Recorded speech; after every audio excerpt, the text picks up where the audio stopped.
What is going on, everybody? What is going on? The Catch fam, hope you guys are doing phenomenal tonight, man. Hope you guys have all had a great Friday and are looking forward to a great weekend. Hope you guys are ready for tonight's stream. We will be going over my fantasy football reactions to the 2023 NFL draft so far, as well as going over some coverage for the remainder of round 3 of the 2023 NFL draft. So we have got a lot to get into tonight. Super excited to be here with you guys. Make sure you hit that like button on the way in. Hit that subscribe button, of course, if you guys are new to the channel. But most importantly, hop in the live chat. Let me know what's popping. Let me know how you guys are doing. Any fantasy football topics, redraft, dynasty, best ball, whatever it may be. Any NFL topics, any topics pertaining to the NFL draft so far, any of your guys' reactions. Let's get it going. Let's get it popping. Let's have some fun tonight. Let's talk some fantasy football. So, I don't even know where to begin. So, Hendon Hooker just went off the board to the Lions, which is certainly interesting with, a lot of speculation with Anthony Richardson potentially going to the Lions early in the first round. I do think that Hendon Hooker at the value that they selected Hooker is good. I certainly think that at the end of the day, there's probably not going to be a lot in terms of fantasy impact from Hendon Hooker going to the Lions, but I do think here in the beginning of the third round, it is a good selection for the Lions to have somebody who can sit behind Jared Goff and certainly bring some upside to the position. And now we're sitting here with the Houston Texans selecting Tank Dell off of the board out of Houston. So I do think that this is a perfectly fine selection. 4.49 40-yard dash at the combine for Dell. 5'8", 165 pounds. When you look at last year, it was a very, very productive season for Dell. 109 receptions, just under 1,400 receiving yards, 17 touchdowns. 2021, just over 1,300 receiving yards, 12 receiving touchdowns. So, a productive receiver, during his collegiate career with Houston, had some impact, before his last 2 years on the team. So I do think that this is a good move. You go out, you get CJ Stroud, a weapon right here, but there are some pretty good receivers available right now. So it's been interesting. We're going to go back into the second round in just a minute here, but it's been interesting to see kind of who's gone at the receiver position specifically so far and who is not. Like Josh Downs is still available. You guys know that I'm a huge fan of Josh Downs. Jalen Hyatt is still available. A nice upside play. And then you got Cedric Tillman out of the same college as Jalen Hyatt, who is also still available. Guys like Kayshawn is out there. A.T. Perry's out there. So even Trey Palmer, Hutchinson. Like there are some good names out there. But I do think that the selection of Tank Dell right there is perfectly fine. Perfectly fine. There's always going to be different opinions at the wide receiver position, especially when it comes to NFL teams, right? So I'm okay with that selection. It's not as exciting as maybe like for me, Josh Downs going off the board there, but that's okay. Okay, we've got a lot to get into. So I'm actually going to just work backwards, okay? So Marvin Mims went to the Broncos at pick 63 overall. I did like this selection for the Broncos, okay? I do think, with Jerry Jeudy there on a supposed trade block, Cortland Sutton also on a supposed trade block, Timmy Patrick coming back from injury, and then Hamler. I mean, I don't know. I just think adding a young receiver makes a lot of sense for the Denver Broncos. as Keandre Miller just went off the board to the New Orleans Saints. We'll get into that in just a second, but I liked this selection for the Broncos quite a bit. Like I said, I just think adding a good receiver, young receiver to this team was really important. 4.38 yard, 40-yard dash, pretty good combine overall for Mims. I liked Mims throughout this offseason. So, yeah, I thought that pick was good.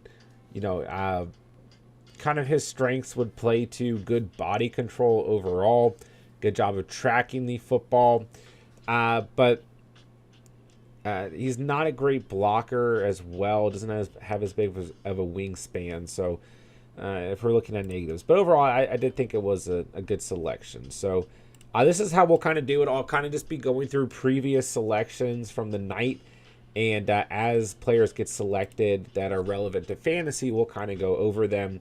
And as players come up here and there that I want to talk about, we'll talk about them as well. But it's interesting with Keandre Miller going to the Saints because really one of his general comps out there in terms of a pro comparison was Jamal Williams. So he has the size to be a feature back. A good runner, dynamic, and a good pass catcher as well. Sets his, gets to that speed going quickly. Not afraid of contact. I like this pick for the Saints and their style of running back a lot. Had some fumbling issues throughout college, but I think with Jamal Williams in front of him and even with Kamara's situation going on, this is a really good fit for Keandre Miller. Really, really like that pick for him going to the Saints. I really, really do. Really do. So I think that's a good pick and something for those of you playing Dynasty and looking ahead in redraft leagues, something to pay attention to because we know the Saints do like to run the football. Okay. So going back to round 2, we got a lot to get into here. We had Brenton Strange, tight end out of Penn State, go to the Jaguars. Okay. Obviously, you guys know I'm a big fan of Evan Ingram, but you look at Ingram, the situation with his contract and the Jaguars, and them really not having any depth behind Ingram, I do think that this pick made sense. And so far, the Jags have only gone offense. So, we haven't talked about Strange a lot so far throughout the offseason, but he's a good pass catcher. 2.6 drop rate in college, a good pass catcher. So, a good blocker as well, but he hasn't necessarily played like a traditional NFL tight end role. But I do think he can ease into that, especially with a good tight end like Evan Ingram in front of him. So not the most exciting pick there. You still got like Darnell Washington on the board, for example. But I think for what the Jaguars are building, that selection made sense. I thought DJ Turner, by the way, was an absolute steal for the Bengals in the second round. Anyways, you got Luke Shoemaker going to the Dallas Cowboys. We talked a lot about the Dallas Cowboys more than likely selecting a tight end in the second or third round of this draft. I mean, in our dynasties, startup mocks, we've talked a lot about the two tight ends who are already on the Dallas Cowboys team, and now you add a third tight end. I'm honestly happier that they added a tight end a little bit later in the draft as opposed to the first round. I do think that this tight end room is going to be a little bit confusing, but somebody's going to step up and play as a tight end one. Okay, that's what Dak Prescott has shown he prefers as a guy he can depend on a consistent basis. So I don't know if it's going to be Shoemaker. I didn't love this pick for the Cowboys, but I understood why they made it. An explosive guy, a good route runner, but really only has 1 year solid production under his belt. So not a ton of yards after catch in his career as well, and he's a little bit older on top of that. But I do think with the tight end room already being relatively decent for the Cowboys and young as well, that this was a perfectly okay selection. But I do think when he went off the board, it was a little bit little bit surprising for, I don't know, some people out there. So, all right, the Kansas City Chiefs at pick 55 took wide receiver Rashee Rice, and I love this selection. Really, really like this pick. Okay, when we look at this Chiefs team, there's still some holes at receiver. Let's not get that twisted, okay? I don't think Rashee Rice is going to step in and be a wide receiver 1 necessarily, but this is an offense, especially proven last year, that doesn't have to have a number 1 receiver. It's definitely nice if they do, right? Tyreek Hill is there, right? But you still have Kelsey there. You have MVS there. Sky Moore is expected to step into a larger role. Kadarius Toney is expected to step into a larger role as well. You've got Patrick Mahomes at quarterback. You've got Andy Reid as your head coach. I love this fit.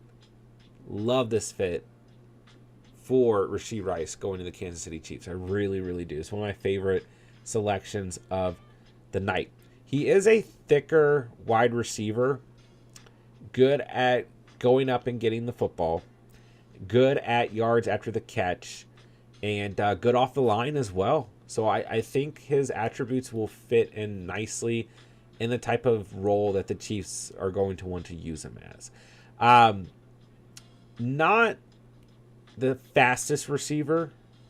A pro comp would be like a Michael Gallup. But I loved this pick at the end of the day for the Chiefs. All right, Jalen Hyatt off of the board, going to the New York Giants.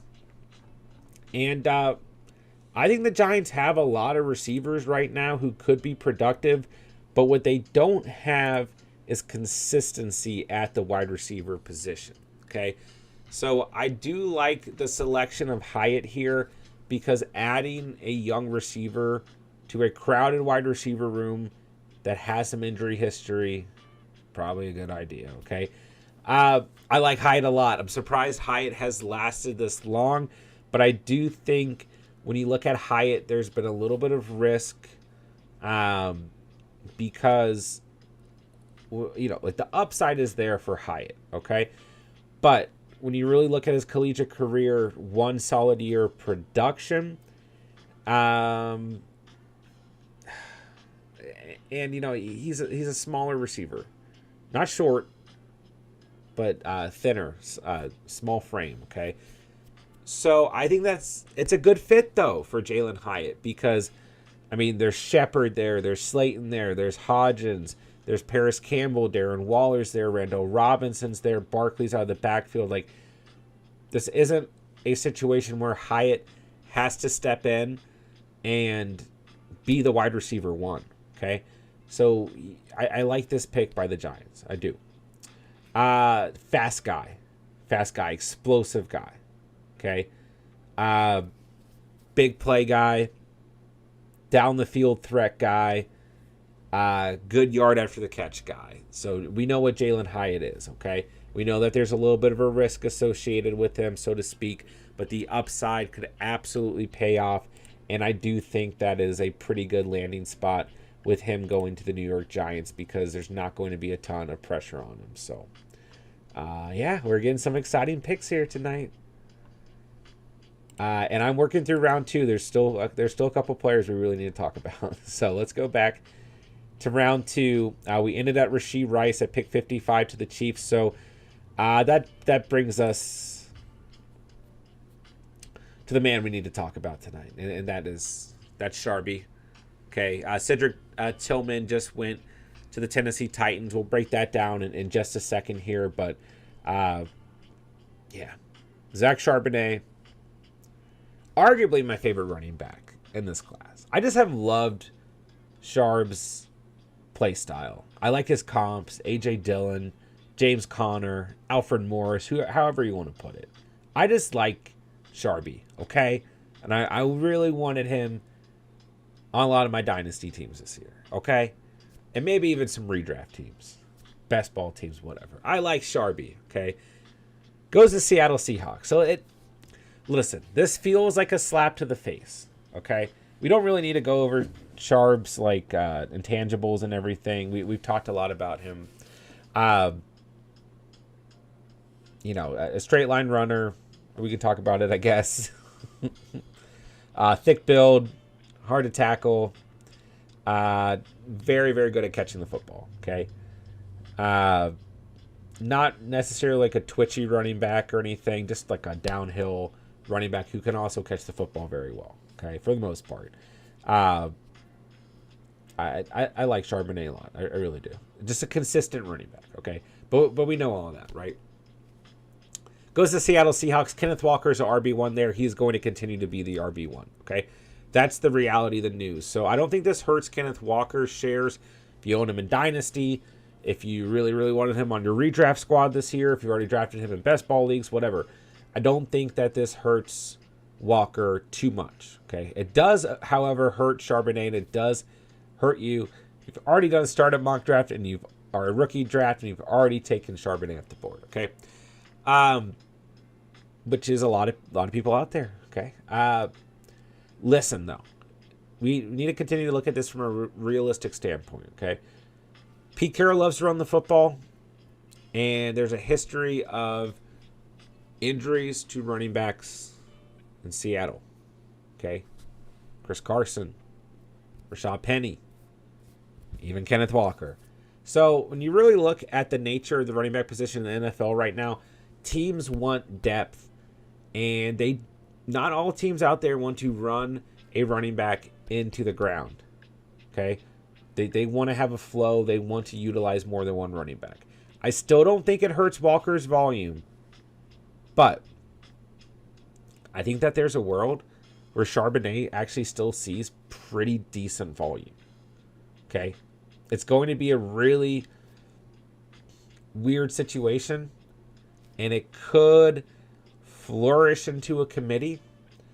But I could see like an Aaron Jones, A.J. Dillon type of situation playing out here. Okay, I think that it could cause at times some inconsistency between the two, but I think ultimately Walker will be just fine, and it's going to take a little bit of time to get Sharby going, unfortunately.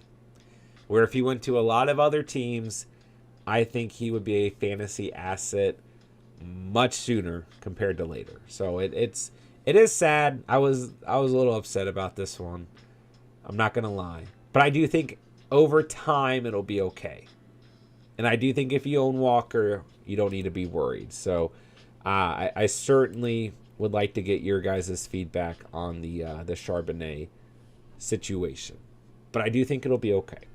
All right, let's bounce back to round 3. Let's talk about Cedric Tillman, He had both Tennessee wide receivers off the board. Mentioned both of them at the beginning of the stream. They are gone. Okay. Let's see here.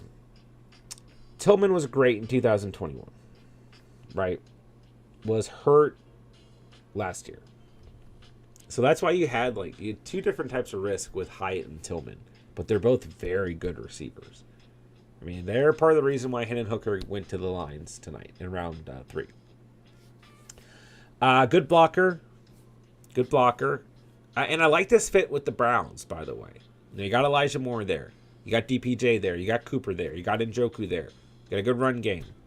This is a good fit.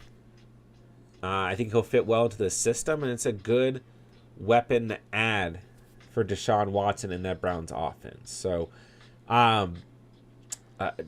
good at going after the football. Good catch radius. Not the best at the line of scrimmage. And not the best top-end speed for Tillman.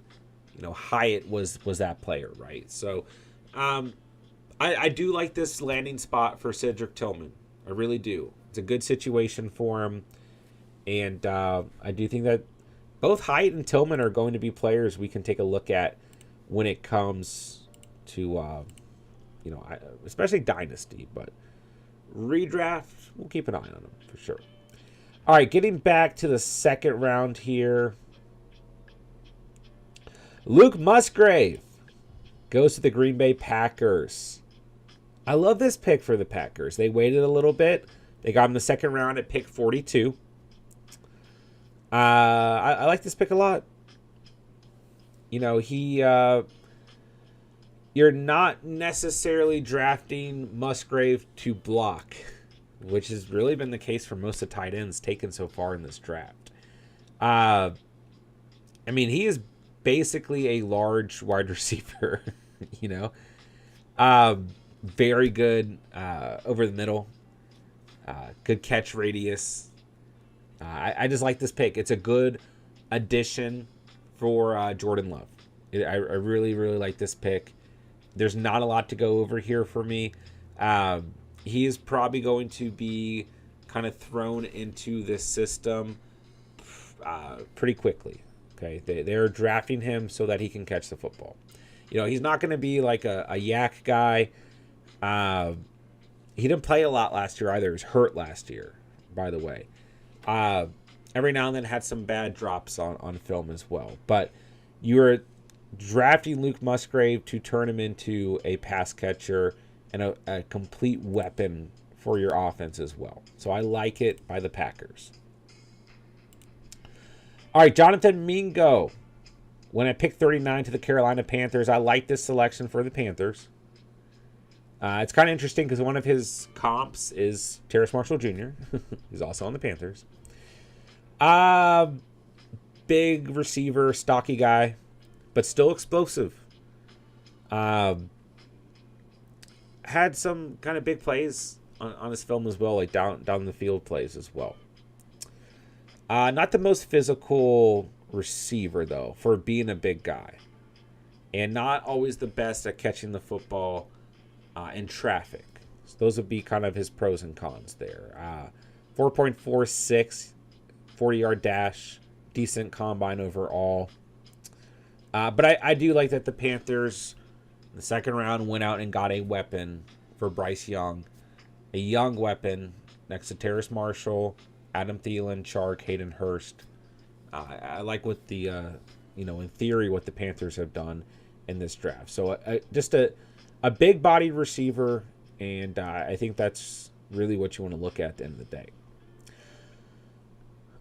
Okay, I think I skipped. I skipped Jaden Reed out of Michigan State to the Packers. So, when this pick first happened, I wasn't like super excited with guys like Hyde on the board, with guys like Josh Downs on the board, who's still on the board. But overall, I do think this was a pretty good pick. Okay, I at the time he went, I thought there were better receivers available, but this is who the Packers wanted. That's fine. Very, very good line of scrimmage, press receiver. Very, very fast in those situations. Good at tracking the football, and very, very good at yards after the catch as well. So, while he is fast at the line of scrimmage, not the fastest overall receiver, if that makes sense. He is a smaller guy as well. He didn't have, if you look at his 2021 versus 2022 season, he didn't have as much production in 2022 as you would have liked to see. 636 receiving yards, 5 receiving touchdowns in 2022. So didn't necessarily build upon his 2021 season, which was a little bit better overall at the end of the day. So, pros and cons there. But at the end of the day, I'm just happy that the Packers went out and got a wide receiver. Okay. All right, Tucker Kraft is off the board to the Green Bay Packers. Okay, this is interesting because we just went over Luke Musgrave and kind of his potential role with the Packers. And now we got Tucker Kraft out of South Dakota State off the board. And this is very interesting because we just talked about Musgrave not being a great blocker, but a player that you're drafting to be a pass catcher. Now we're looking at Tucker Kraft, who is essentially the opposite. He's fast off the line of scrimmage. He's a good inline blocker. But he's still a good pass catcher. Don't get me wrong. but not that same style as Musgrave per se. So this is interesting. Like you're definitely drafting Kraft to be more of a blocker. He can still offer, the pass catching ability of a tight end. But you're drafting Musgrave to be a pass catching tight end. So it's just an interesting combination for the Packers. 2 tight ends in one night off the board is very, very interesting. Very interesting. Yeah, I mean, good at staying engaged when it comes to blocks. So I think that pick makes sense. I mean, they have a hole at tight end. They're filling it. So, interesting. By the way, I love Brian Branch to the Lions. Overall, the Lions draft is really growing on me. We'll talk about that a little bit. Michael Mayer went to the Raiders. They have a hole. Darren Waller's gone. And Josh Downs just went to the Indianapolis Colts. Let's go. Oh, man. Okay, I have to text Steven. Wow. Josh Downs goes to the Colts. Okay. Let's talk about Josh Downs very quickly. We can come back to Mayer. Okay, so you get Anthony Richardson, a weapon here. Pro comparison, Tyler Lockett. Fast receiver. Smaller guy. Not a blocker. But speed is built quickly with him, okay? Good job on film tracking the football down the field. Good route runner and an elusive guy. Has the ability to create yards after the catch. But like I said, not great at blocking. Mainly due to his size. And just a smaller guy in general, okay? But I don't care. I love Josh Downs. So you got Michael Pittman there. You got Alec Pierce there. You've got Anthony Richardson. I like this pick. Jonathan Taylor's still there. Oh, I like this. I'm happy for Josh Downs right now. I mean, you guys already know how I feel about Josh Downs. I probably would have been pretty excited about him going anywhere. And I do think there's probably spots he could have gone that I would have liked more than the Colts. But I'm still okay with Josh Downs going to the Colts. Let's go. All right, Michael Mayer off the board, second round, pick 35. Easy comp would be Jason Witten. Has produced his whole collegiate career at Notre Dame. Okay, a lot of rankings had Michael Mayer as a number 1 tight end out of this class. I just think some guys, due to their potential upside, receiving threats, combines, moved ahead of him. Okay, but when you look at Mayer, great size, can make contested catches, can block. Like he's an all-around good tight end. Okay, there's not like a ton of upside. There's not really a floor. Michael Mayer does everything a tight end is supposed to do good, right? So with him going to the Raiders, he will probably step in to a tight end 1 position. If you play in Dynasty, I think Mayer is in a really, really good position to be very productive. He does have pressure on him to perform, but he can absolutely perform. Really, when you look at him, he's not always the fastest guy or most athletic guy. Doesn't always get off the ball super fast, but he does what tight ends are supposed to do all around very well. Okay, 809 receiving yards last year, 9 touchdowns. Didn't have the best combine because he's not the biggest athlete, but he's still a good tight end. So I like that position a lot for Mayer going to the Raiders. All right, one pick before you had Sam Laporta, who was the second tight end taken in this draft, okay? And he went to the Lions at pick 34, and I like this selection for the Lions.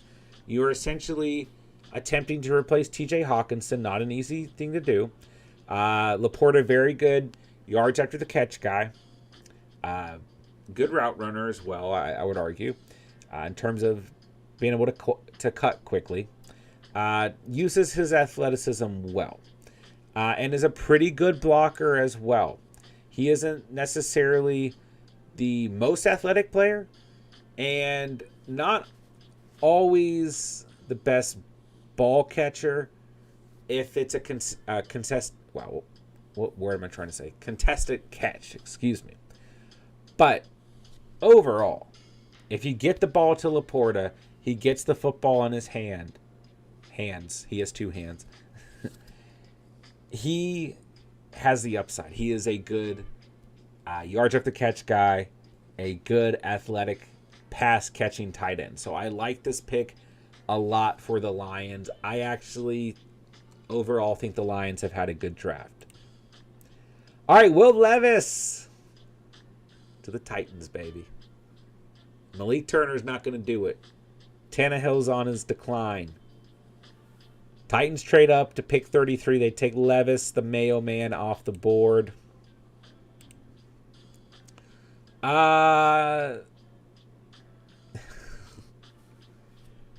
He's going to need a little bit of time, I think. You know, Levis was hurt in 2022. Sometimes when he's going through his progressions, his reads, he gets a little stuck when you look at film.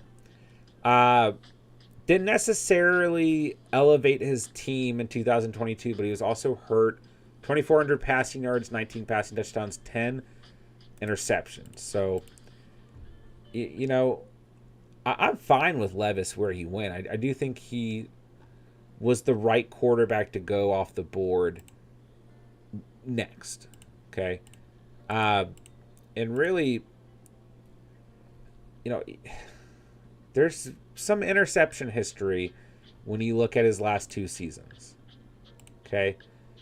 But overall, I do think he was the right player to go off the board. And I think the Titans had to make a move at quarterback. And I think if you add Hendon Hooker, like, you're kind of in a position where you have Malik Willis and Hendon Hooker. And it's, you know, you needed a ground, stable pocket quarterback like Will Levis to take a shot at things, right?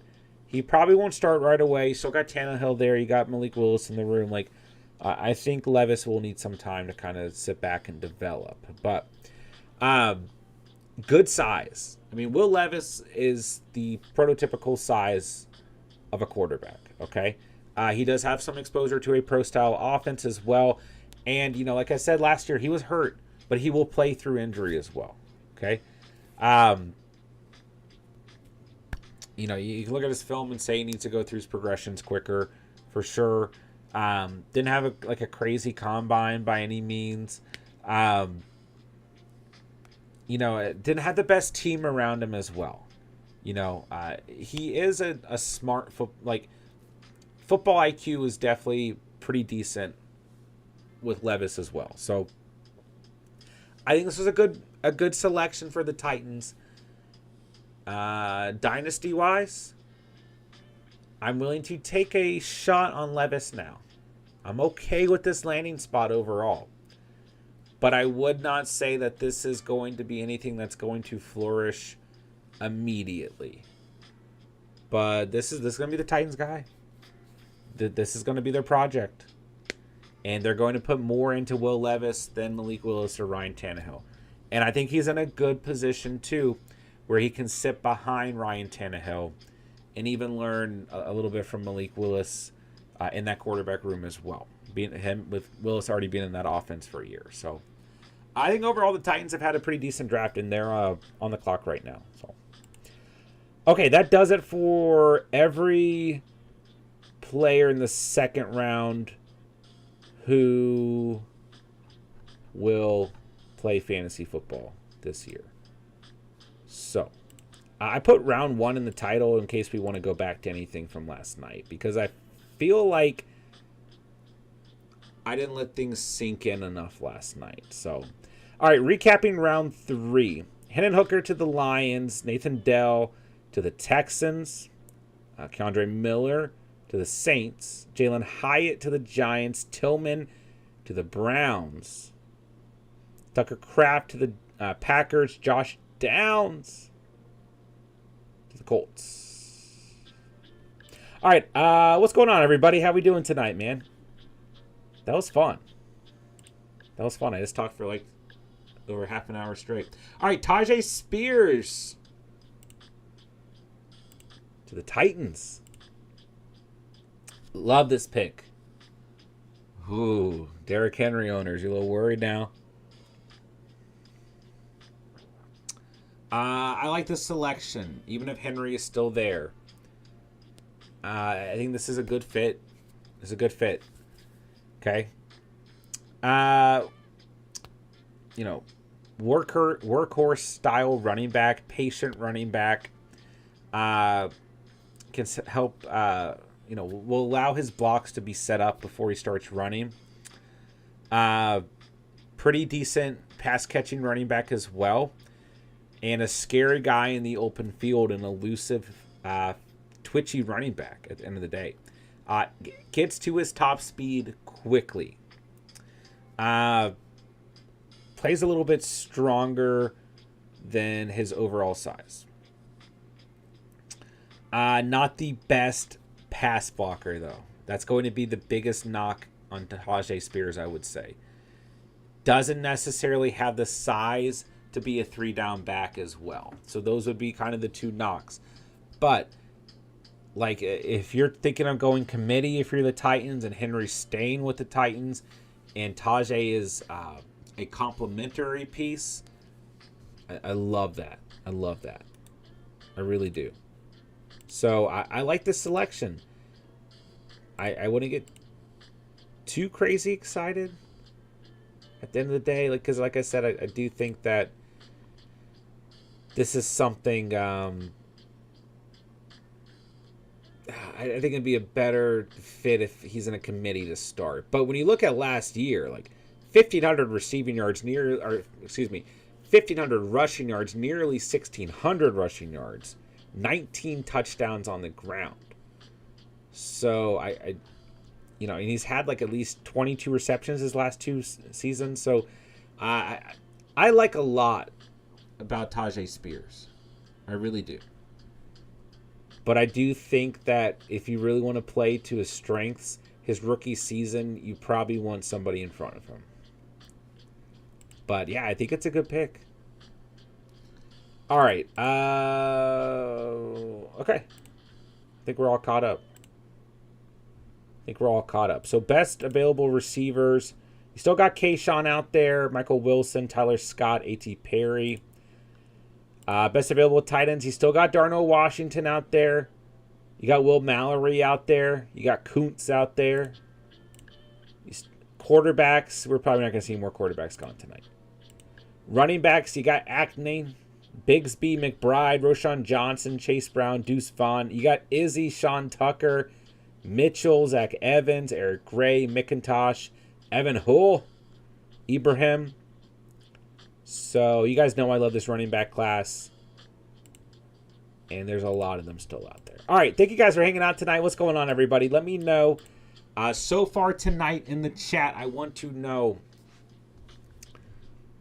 your biggest takeaway from rounds 2 and 3 of the draft so far. Biggest reactions, takeaway, anything. What has stood out to you the most? All right, JSC, Shane, Katz, what's going on? What's going on? Doug, what's up, man? How's everyone doing? Shopkey, what's going on? What happened to that cornerback Gonzalez? Is he still available? No. He's long gone. Long gone. Yeah, he's not available. But what's going on, man? How we doing tonight? But we did see some pretty good corners slip in the draft as well. Yeah, Gonzalez went to the Patriots in round 1. Pick 17. But yeah, I mean, even Joey Porter Jr. falling to pick 32 was a pretty good value. Julius Brents to the Colts was interesting. That was an interesting one. But Cam Smith went to the Dolphins. Like, they were loaded at corner. DJ Turner going to the Bengals in round 2, I thought was a great selection. So I think some pretty good corners have kind of fallen out here.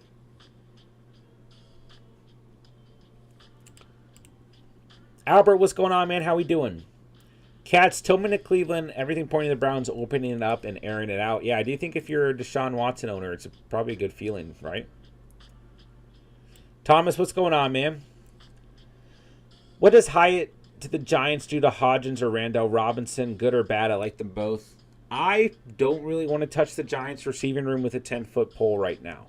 From a real-life football perspective, they're in a perfectly fine position.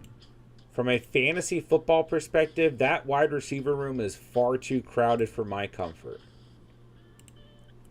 It's going to completely depend on who does Danny Dimes have the chemistry with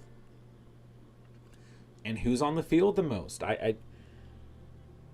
It does hurt their value, in my opinion. Yeah, I don't feel great about it. Cats, there goes my sleeper and Jaden Reed. Smash landing spot, 100%. J-Dub's my best ball team's dead. Hey, it's going to be okay, Sharby owners. It's going to be okay.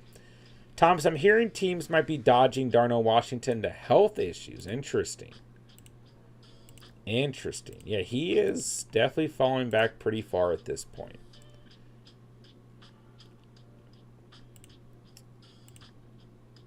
Yeah, I mean, I'm trying to see if I can find anything quickly on that. Yeah.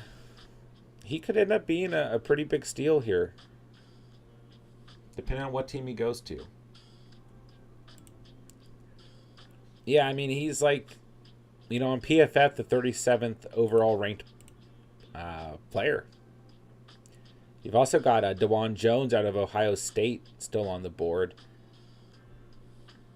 who was top 31 ranked. So those are the two guys kind of standing out right now. You always see a couple players fall back a little bit, but those two are definitely going a little bit against their apparent ADP.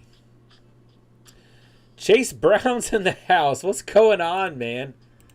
How have you been, dude? We're doing great out here, man. It's always good to see you. Dude, we've been thinking about you too. Spencer brought it up one night because Chase Brown out of Illinois in the draft and everything. So we've been like, does anyone know where our Chase Brown is? Whenever we're talking Dynasty and talking about Chase Brown. But what's up, man? It's so good to see you. Hope everything's been great your way, my guy. I appreciate you being out here tonight. All right.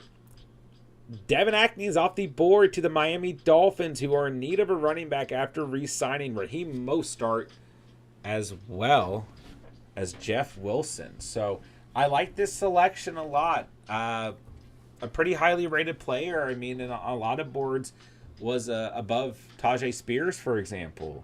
But on most boards, still pretty close. But yeah, I like this selection a lot. Fast guy.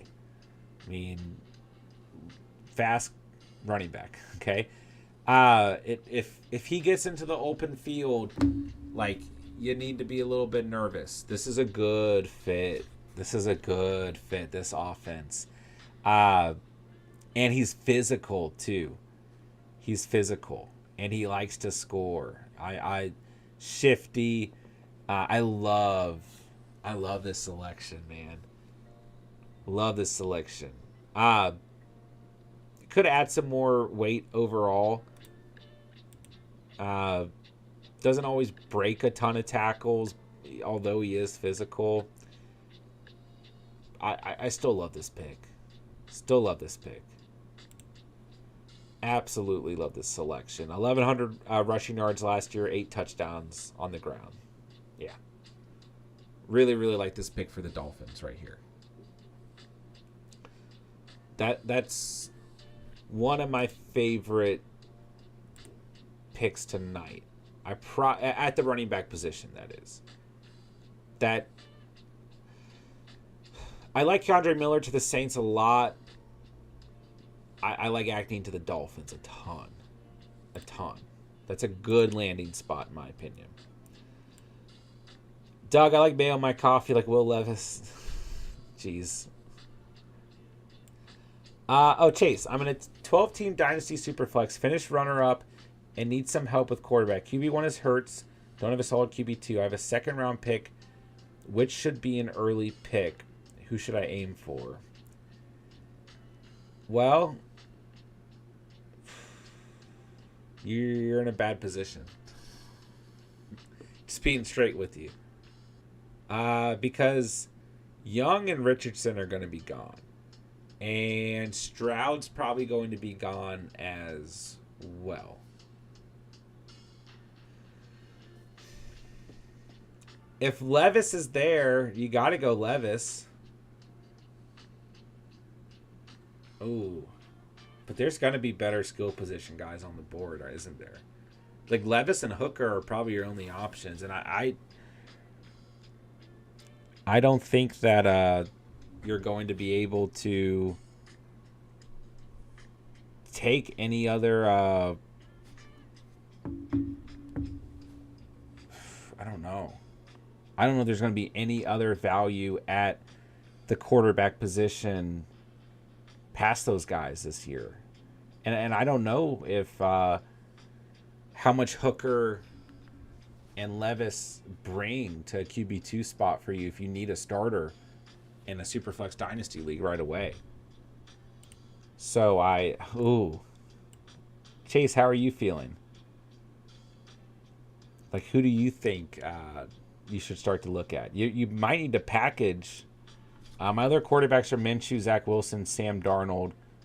Shocked I made it to the championship without a QB2. I mean, that is the thing when it comes to Superflex, is that you can always potentially have a good enough skill position player, but it's rare, right? You might need to trade up, man, or you might need to utilize that pick to try and get another quarterback on your roster.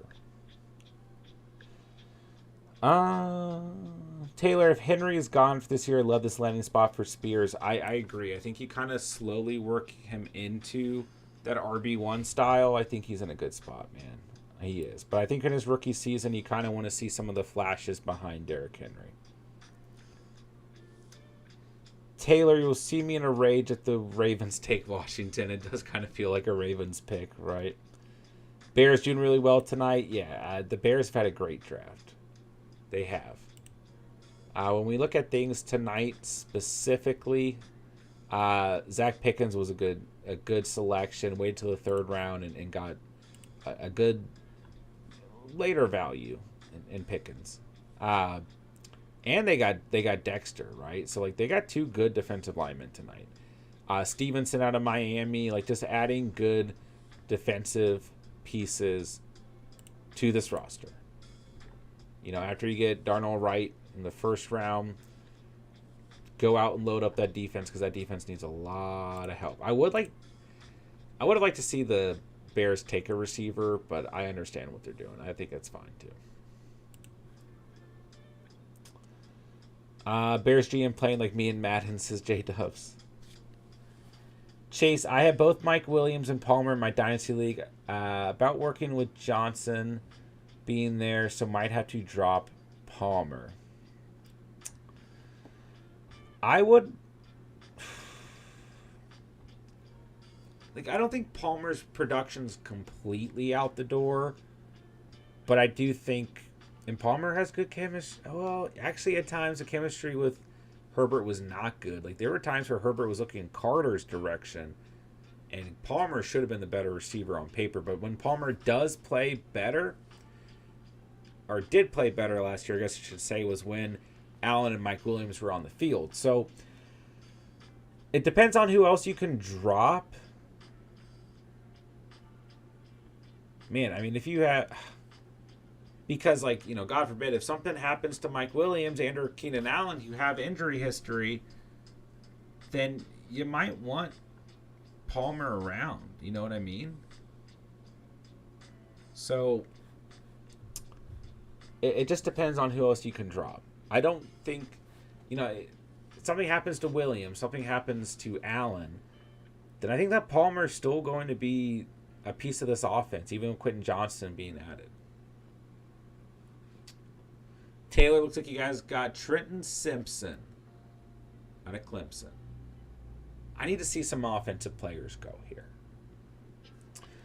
Chase, I have a feeling that I might need to draft a running back or receiver. I have Pitts on my tight end. I'm solid for the future, but should take best value. I mean, I'm never against going best value as well. Sometimes it's just what you have to do, and then kind of piece things together however you're going to later on. But it is a tough position because your quarterbacks are in a bad spot.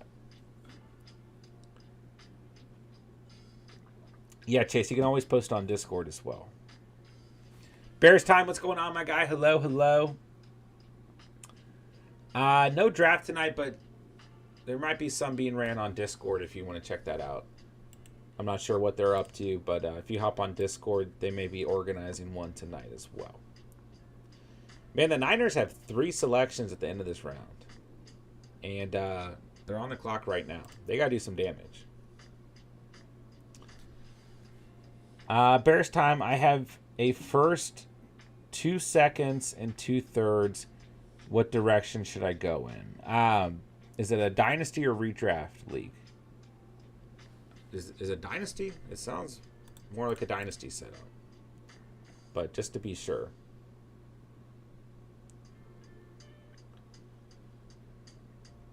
Just to be sure.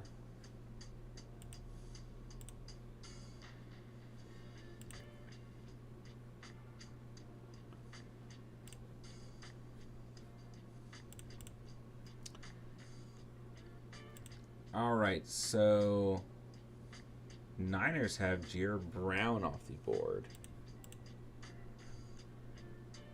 Sorry, I lost my... And they need some help in the secondary, so that makes sense. That makes sense. All right, sorry, I lost my spot in the chat. Give me 1 second. Accidentally closed out.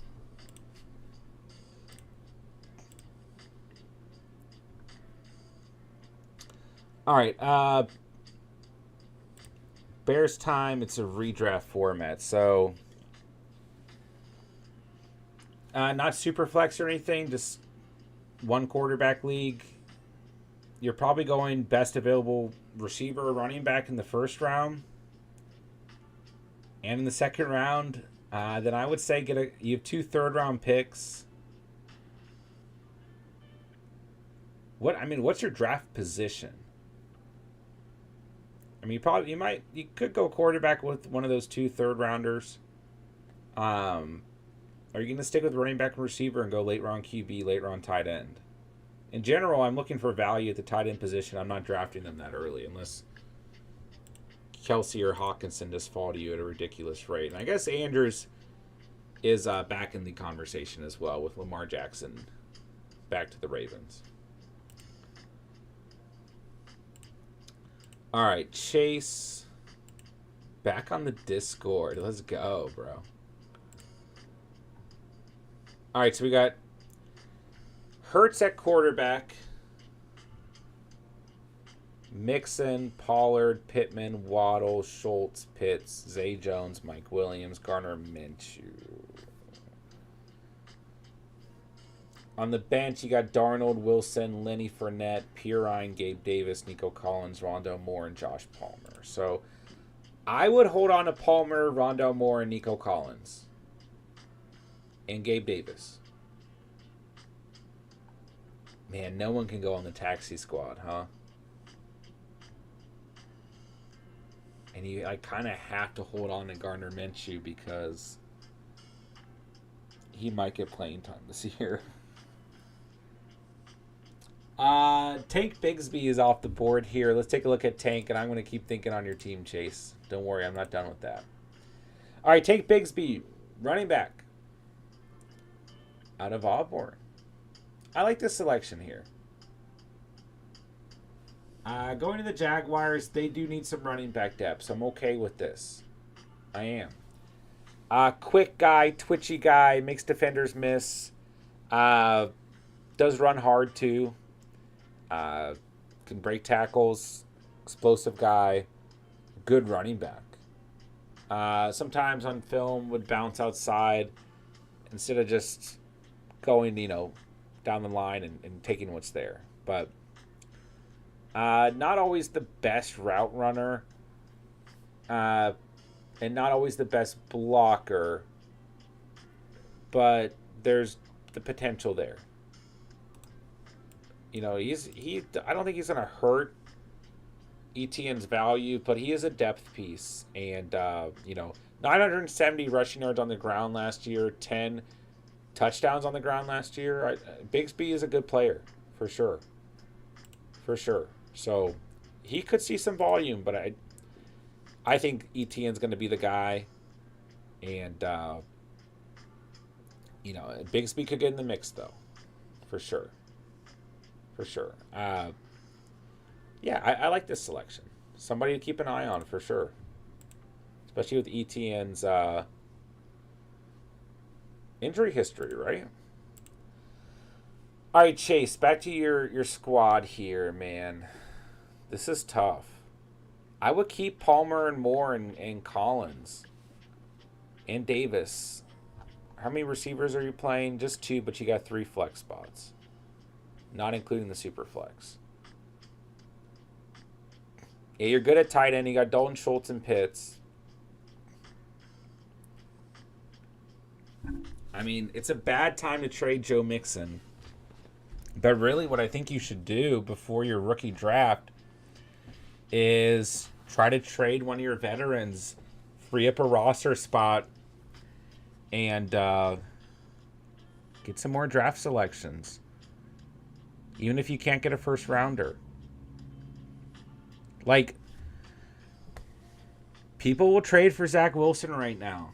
Like, if you can package Zach Wilson, who, I'm sorry. I don't care where Zach Wilson is in 3 years or 2 years. And I don't care if I don't know. You guys can, roast me if Zach Wilson sits behind Aaron Rodgers and becomes a productive quarterback.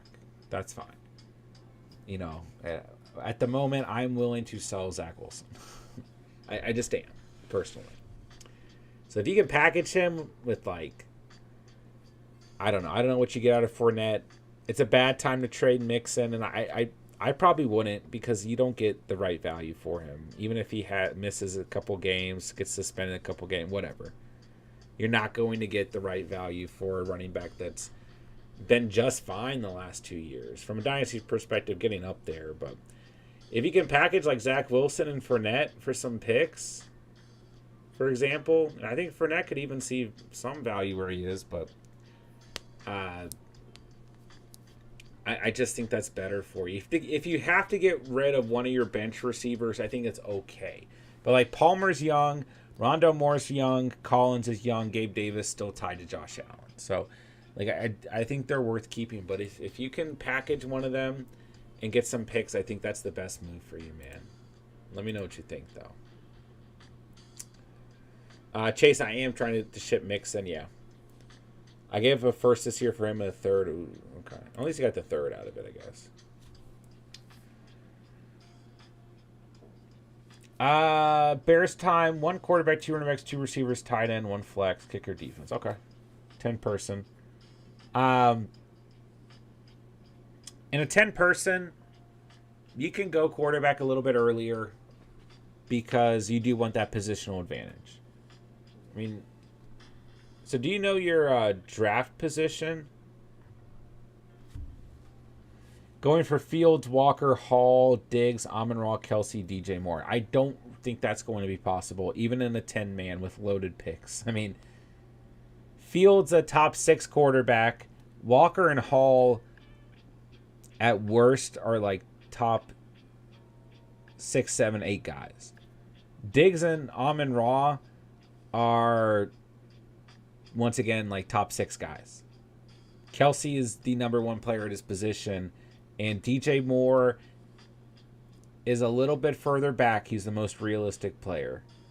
Now it does change slightly in a 10-man But yeah, I mean, listen, I know we mock draft in a 12-man style, but we do mock draft every single day, whether it's through Discord or on the channel, and I just think that is going to be a very tough team to select because, and when you're saying I have a first, I mean 2 seconds, it does depend on where those 2 seconds are and where the 2/3 are as well in terms of landing spots. But I might trade my third to get a fourth and more because I don't have one because Hall's ADP is 46. I would not count on getting Breece Hall at pick 46. I don't know what ESPN's ADP is doing. I would not in any capacity. I mean, here's the issue, man. Like that team that you've put out, right, is in our mock drafts, Walker and Hall are gone by the end of the second. Diggs, Amon-Ra, Kelsey are gone by the end of the second. DJ Moore is gone by the middle of the third. And Fields, being a quarterback, is gone. I mean, that one can kind of, it just depends on the draft. I mean, he can go anywhere end of the fourth through the sixth. I mean, it just depends on the night, you know. He might be a little bit more realistic, and you're lucky that you're drafting earlier in the offseason because I think the Bears are going to build momentum and hype throughout the offseason. So I just don't see that particular team happening. And yeah, I mean, I would not go off of ESPN's ADP. They're pretty notorious for having an awful ADP setup, to be honest with you. It depends on your league mates, I guess. You know, if they're just going to look at ESPN's ADP and they don't really know what they're doing, like, you might have a shot here to get some of those guys. But if you're drafting in a competitive league, I don't see how you would realistically draft that team, even with having some additional selections.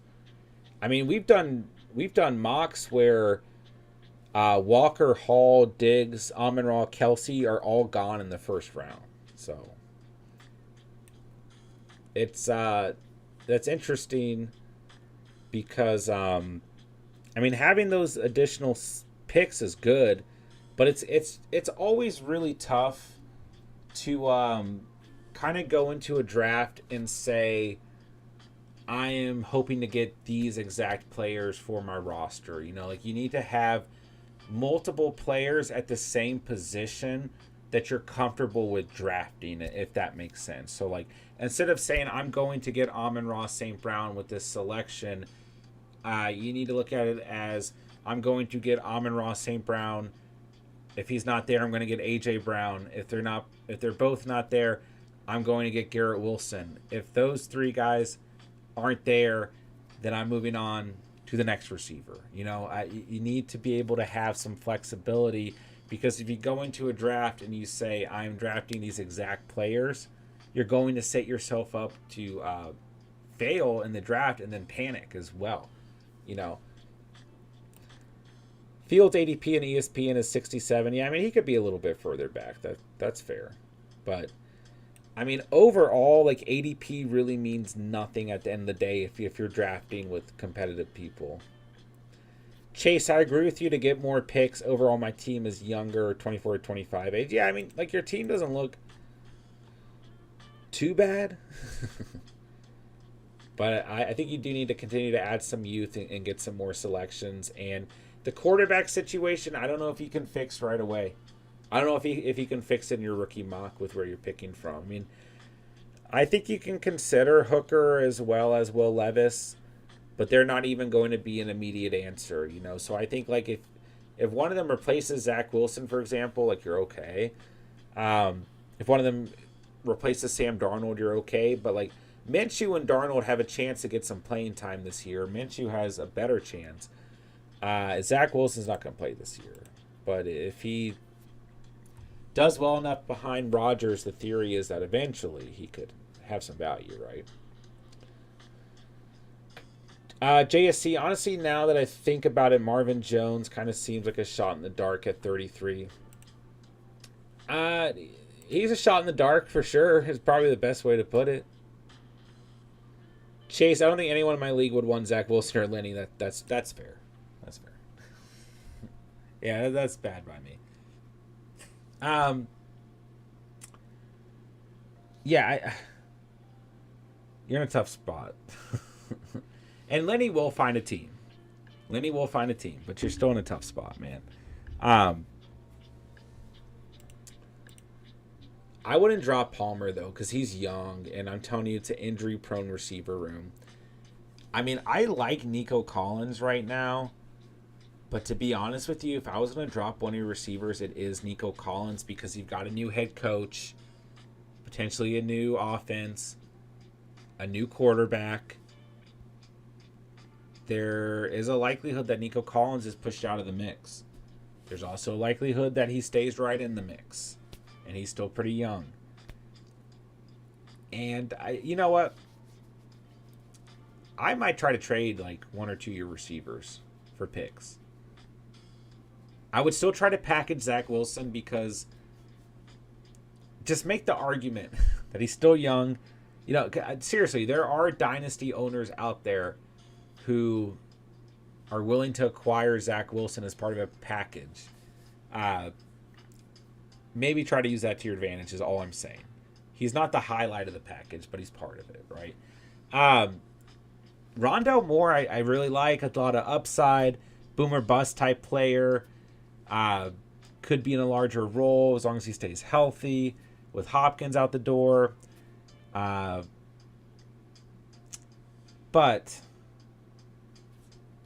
he has been very inconsistent as well. And he's like a flashy name. He's a good player for a candidate for trading, right? And even Gabe Davis, kind of the same deal to a degree. So maybe consider one of those guys. I don't know. What do you think? Thomas, how do you feel about Leonard Fournette and redraft? Would you like him as your third or fourth, or just stay away? I mean,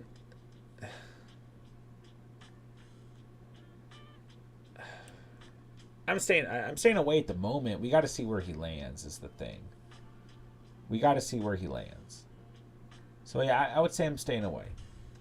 I'd be more comfortable if he's like the last running back I draft. So maybe my RB4, but hopefully my RB5 if I really have to go for him. But if he goes to the right team, it's going to depend on where he lands. So right now, RB4, I wouldn't feel great. RB5, I'd be okay. Okay. But yeah, I do think Fournette can have production on the right team, but it's got to be the right team. So it's going to depend on what running backs are in front of him, and that probably won't be decided until after the draft, right? It may not even be decided for a couple months after the draft, right? Bears time, ESPN's ADP is so crazy. Yeah, it always is. You know, like traditionally on the channel throughout the offseason, I'll mock draft on different platforms because people do ask for that, right? And every time I draft on ESPN, I'm like, oh my gosh. You know, it's tough going from drafting with our subscriber base or community who are all very competitive, very into fantasy football, you know, don't leave mock drafts on a consistent basis and stick through to the end. Then you go and you get on ESPN and the ADP is all whacked out and you're not always drafting with experienced people and a lot of them leave the draft early and then you just come out with a super team that doesn't really help you prepare in any way. Like that is the aspect of fantasy football mock drafting that makes mock drafting look stupid because like you're just building a mega team against a computer for the most part and or inexperienced people. Sometimes with a sprinkle of people who are actually keeping it competitive or whatever, right? You know what I'm saying? So it is hard to sometimes do that content, but we still do it, and I'm happy to do it. But yeah, I agree. Their ADP is always a little out of whack. So let's see.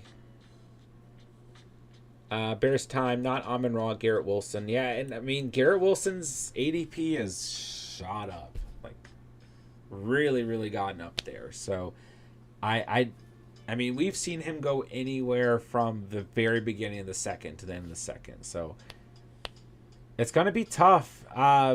What you should do is you should be able to adjust things on Sleeper to where you can set up a mock draft where you have the specific picks that you're actually going to have in your draft. Because it's going to be hard to really get a read for your team with you having those additional selections in the second and third round and not having as many selections in the later rounds. But with Sleeper, you can literally customize your draft. So JSC, is Marvin Jones like a handcuff option? I mean, maybe. But really, when we look at things, I just wouldn't get too excited, I guess. I mean, obviously, the Lions are an exciting team after last season, and at the moment, on paper, he's the wide receiver too. So, but he's going into his 12th season. He's 33. He's been relatively healthy the last couple seasons, actually.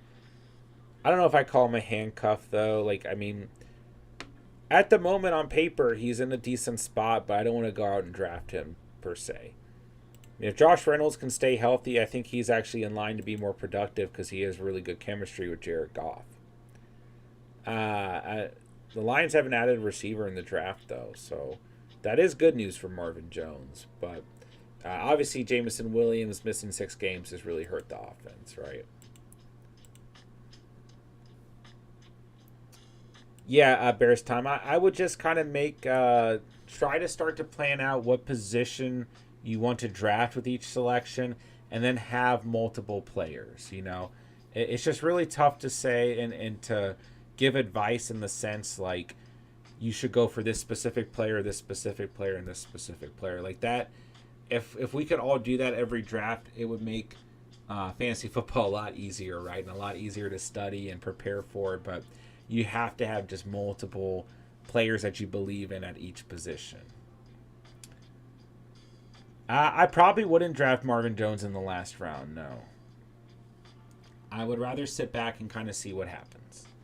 And then fight for him on the waiver wire because I don't think he's ultimately going to be too consistent. All right, Darnell Washington off the board. I don't know why I said it like that, but he goes to the Pittsburgh Steelers. Okay. This is a good pick.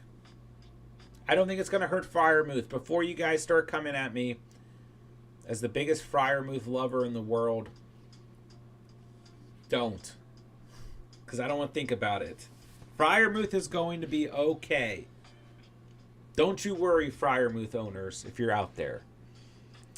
Darnell Washington. Size. Big body guy. Can be an additional inline blocker. Big hands. Can make good catches. Contested catches. Has shown throughout his collegiate career he can improve at blocking. Large range overall. Arm span. Not the most explosive guy. Not the greatest production in college as a pass catcher overall. But really still brings a pretty good balance. Which is why I don't think he'll hurt Freiermuth too much. I mean, last year, 27 receptions for Washington, 439 receiving yards, 2 touchdowns. So, like, those numbers aren't crazy, right? But the reason why we've heard a lot about Washington is because of his size and his intangibles and the fact that on top of blocking, he still offers the pass-catching ability, right? And just his frame, his size, good. All that's good.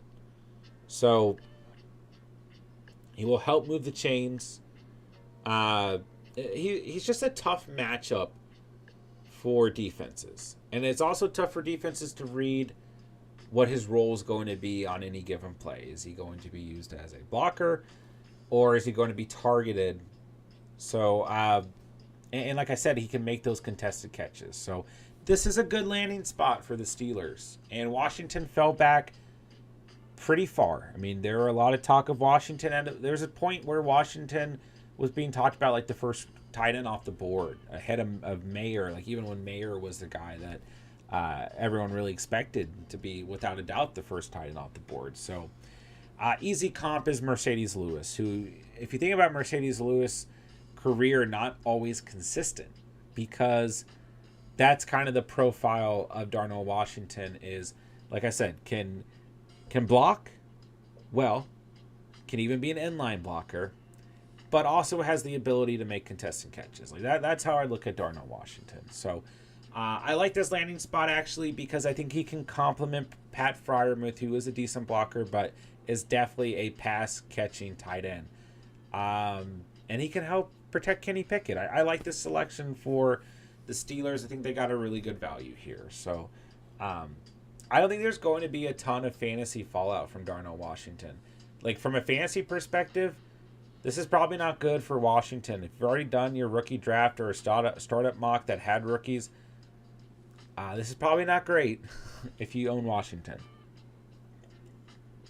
But with that being said, if you have Freiermuth lining up and he's doing his thing, that could open up things for Washington, and there could be particular packages in place for Washington in place as well. All right, so receiver off the board. At pick 94 to the Arizona Cardinals, we've got Michael Wilson, who has really been the best available receiver for some time now. And I think this was another good value here in the third round. I think this is a good selection for the Carolina Panthers. I really do. Good sized player. Good route runner. Has had injury history throughout college. Pretty good yards after the catch guy overall. But the main thing is he's a good route runner, a good size for the position. And I will say there was, due to the injuries, some inconsistency.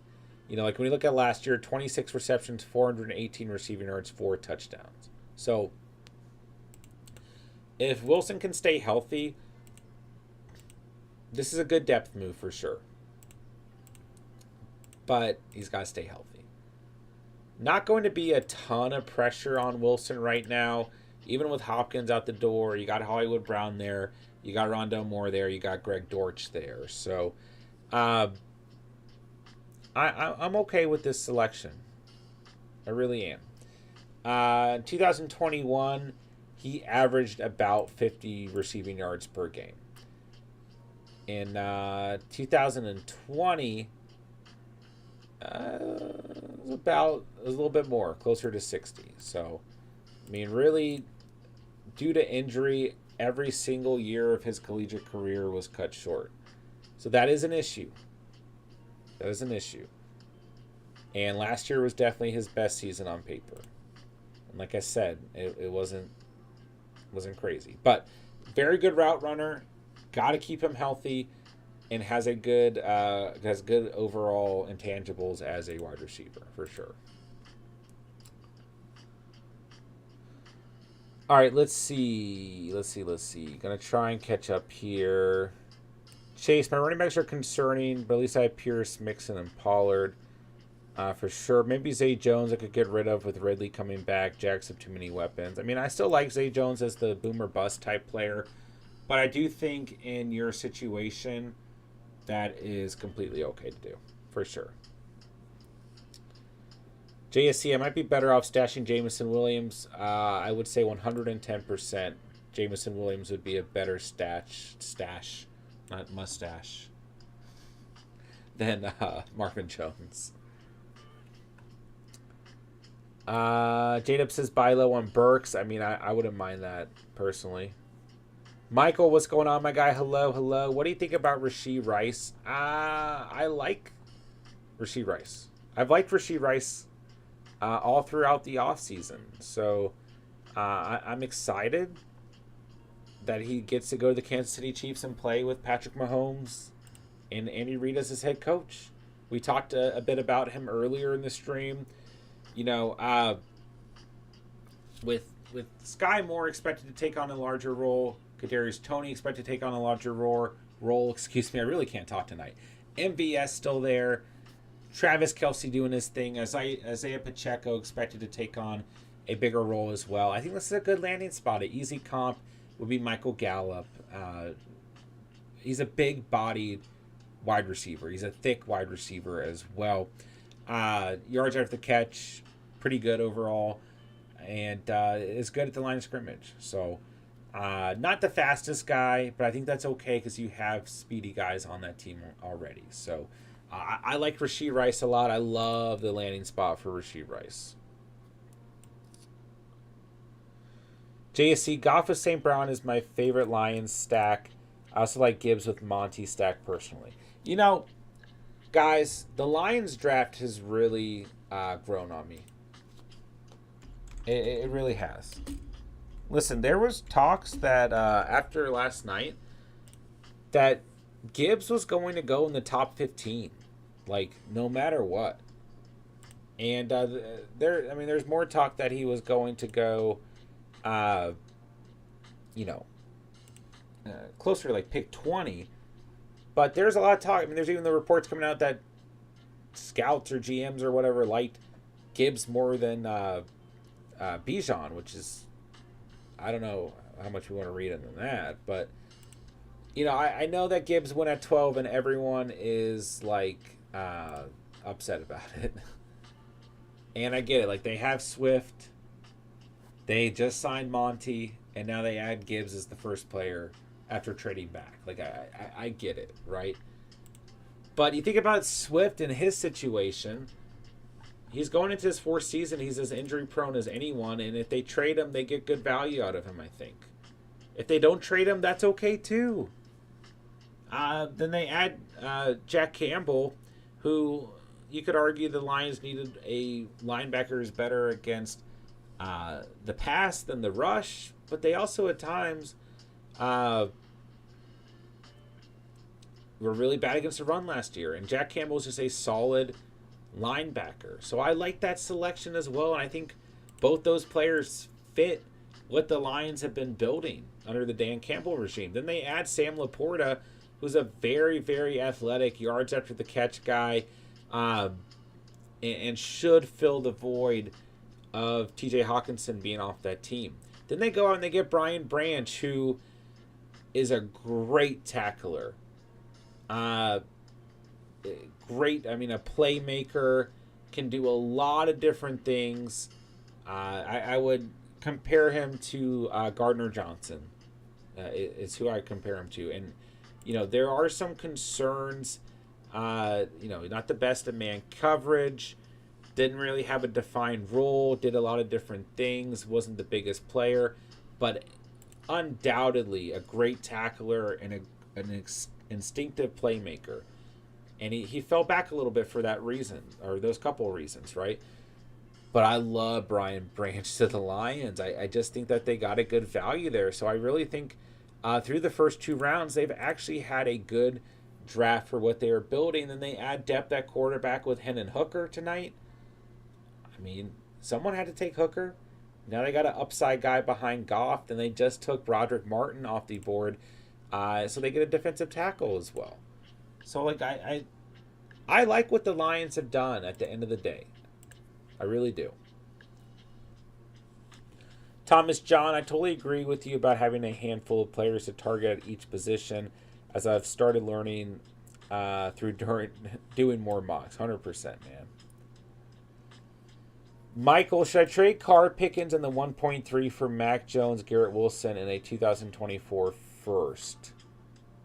Yes, I would do that. I would do it. Carr gives you better immediate value.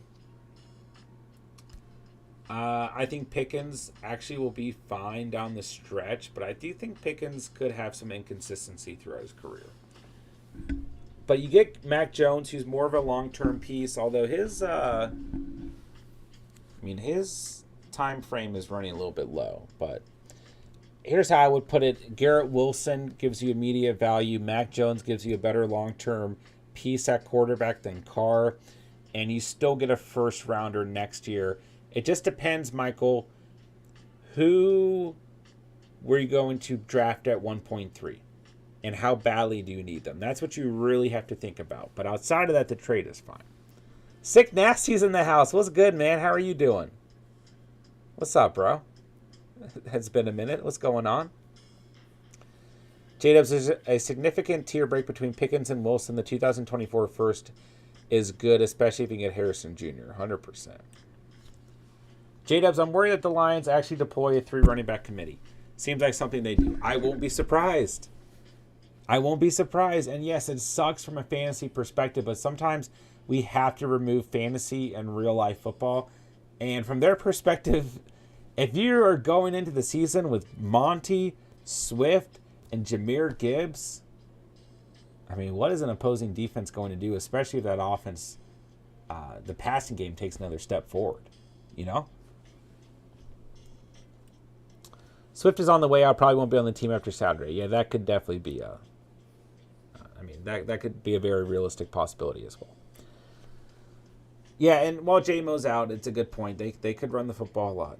And don't forget, like, Swift doesn't have to be traded Saturday. I mean, he very well could be. I don't know why I said Saturday.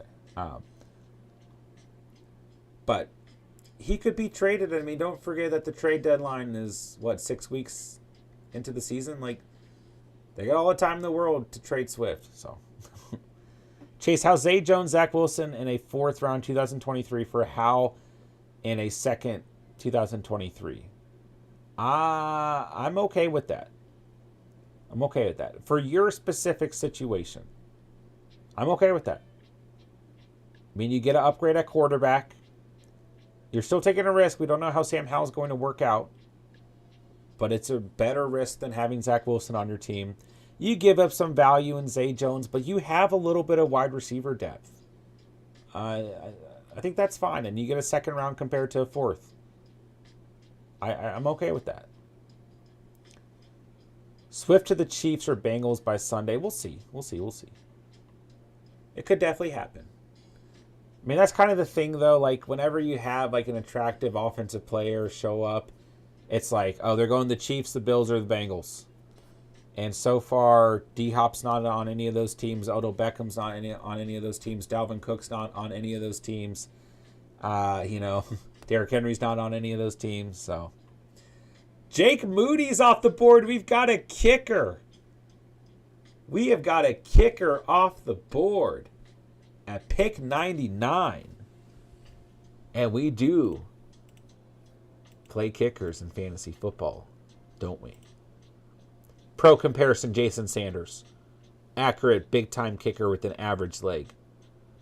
Doesn't always hit 50-plus yarders, but does have the range to do so. Accuracy is his biggest plus. Made a lot of big-time kicks in pressure situations. Only has 2 years of full-time kicking experience is the knock on him. Doesn't necessarily have a monster leg, right? But overall, we have a kicker off the board. That's the biggest announcement of the night. Let's go.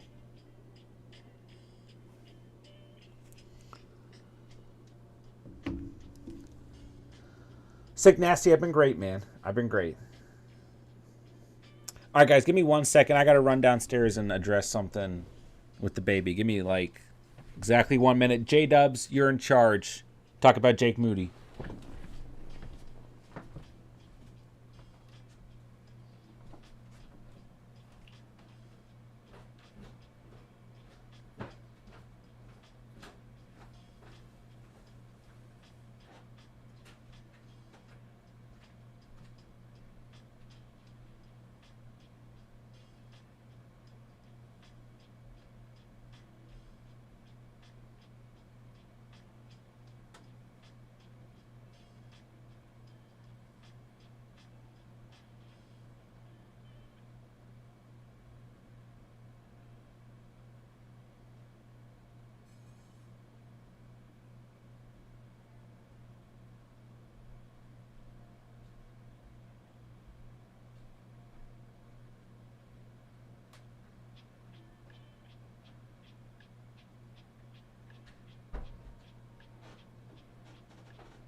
All right, we are back.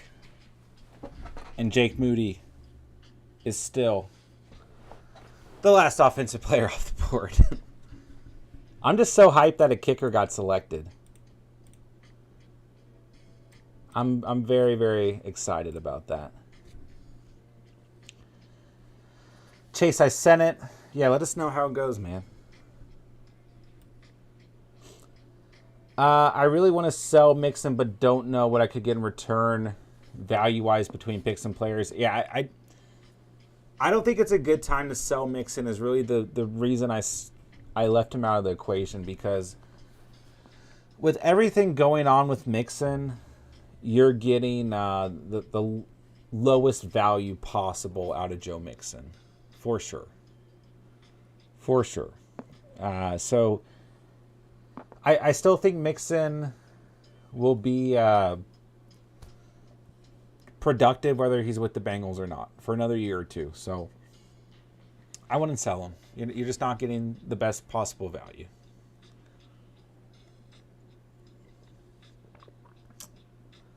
The kicker went to San Francisco, which makes sense because Ryan Suckup and the Niners departed, went separate ways.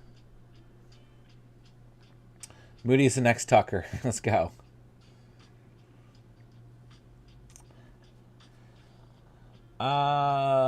J-Dubs, I know nothing about Jake Moody. Darnell Mooney's my guy, though. Let's go. Realistically, until he gets the green light to stay, most owners are going to be scared of Mixon. Yeah, that's what I'm saying. Like, I don't think it's a good time to trade him at all. No, Bengals have not drafted a running back. They have not. But there are a lot of good running backs still on the board. I mean, Dwayne McBride, Roschon Johnson, Chase Brown, Deuce Vaughn. Izzy still out there. Sean Tucker, Mitchell, Evans, McIntosh, Evan Hull, Ibrahim. There are names out there for sure. They might be going for value. Kayshawn is, when we look at receivers, Tyler Scott, A.T. Perry, Kayshawn, Palmer, Washington, Hutchinson. Jarrett's out there. There are definitely options at receiver still available. Tight end, you got Kuntz, Mallory. I think Will Mallory. I'm a little bit surprised he's still available. I like him a lot. A QB, we just got McKee. You got Thompson Robinson. But he's going to have to sit somewhere. And you got Stetson Bennett. All right, we do have a receiver off the board to the Las Vegas Raiders. At pick 100, we've got Trey Tucker off the board. It's an interesting selection. Very undersized guy. But a sizzly electric guy. Is sizzly a word? Does have some return ability as well, as part of the reason why he may have gone before other players. Gets in and out of breaks well. He is a tough receiver as well. But he's undersized. Doesn't offer a lot of blocking ability either. And not a good contested catch guy. So he's like I said, like you're just going to throw, he's going to spice things up and has some return ability. So it's an interesting selection for the Raiders right here. 672 receiving yards, 3 touchdowns last year. So like the pro comp for him is Calvin Austin, who, didn't particularly have a consistent career. All right, we do have another tight end off the board here to the Niners. Cameron Latou, not on my radar at all, out of Alabama.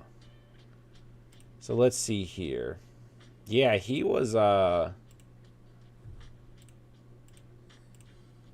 really far back. Yeah, this is a really interesting selection by the Niners. I think there are much better tight ends on the board. So this is an interesting one. I'm going to have to actually look something up here.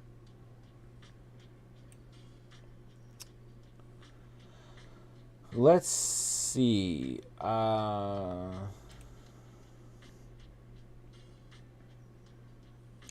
mean, I trust Kyle Shanahan, but I have not heard about this player at all. I mean, went to Alabama. Doesn't necessarily have a great receiving or run blocking grade according to PFF.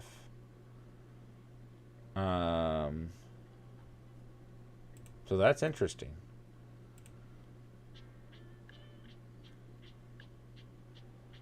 But congrats. Going to the Niners. Let's go, let's go. Let's see. High-hipped pass-catching tight end with run-blocking fortitude to mold. Issues with drops at times. Averaged 14.1 yards per catch during Alabama career. That's good. Yeah, this is... I don't know. Unless I'm missing something. This was not someone on my radar at all.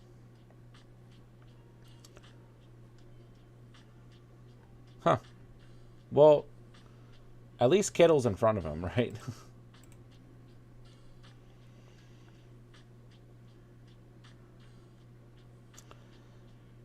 If Mixon doesn't get suspended, should I keep him? I would say so. Looking at your running back depth, yes. I mean, unless you start to get in a position where you can get good value for him. Oh, I don't know what happened to our draft tracker. Just like crashed. I mean, no surprise, NFL.com.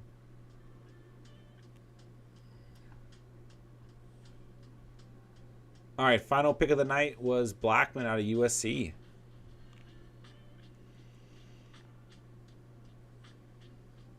Yeah, acting in picks would be a good deal for you, Chase, for sure.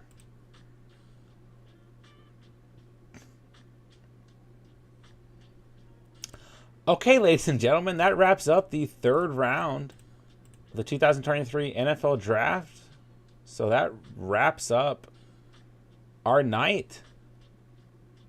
I mean, let's go, man. I felt like we got into a lot of good analysis tonight. Felt like we gave you guys some good comps, some good stats, some good overview of players. I like it. It's a good time. A lot to get into. Yes, J-Dubs, I'm aware. I'm super excited. Tomorrow, we're hopping into Best Ball Mania. I mean, yeah, we need to. There's no way around it. Maybe we'll do some more draft coverage, but maybe we'll just do Best Ball. We'll figure it out. But I'm hopping into Best Ball Mania far more aggressively than the last two tournaments they've had. So, does it start late tomorrow? We'll see. If you guys want to run an off-air mock, I will hop into one with you guys. Why not? I do need to get to bed a little bit earlier tonight, but I will. All right, so we had a lot to get into tonight. Lots of skill position guys off the board. A lot to break down. Overall, a great stream. It's been a very interesting first 3 rounds of the draft. And, yeah, man, we'll figure out what we're going to do tomorrow, whether it's best ball, a mock draft, or just more draft analysis. So thank you guys for coming out tonight, talking some rookies, talking some NFL draft, talking some fantasy football. Had a good time with you guys. So make sure you guys hit the like button on the way out. Hit that subscribe button. Of course, if you guys are new to the channel, check out all the links down below. Follow us on Instagram. Join the Discord. You guys know what to do, man. So we're getting closer and closer to that time of the year. Just super excited. It really does feel like things are, the fantasy season, the off season is here, right? So just super excited for everything that the rest of the off season is going to bring. Super excited for this fantasy season, and just really appreciate you guys as a community and everything that you guys do throughout the off season. So crazy night. Charbonnet is on Seattle, and we're all sad. So love you guys, man. Love this community. Love the Catch fam. I'll talk to you guys tomorrow. Let me know on Discord or Instagram if you guys need anything. And that's going to wrap it up tonight. Thank you guys to everyone who came out. You guys know who you are.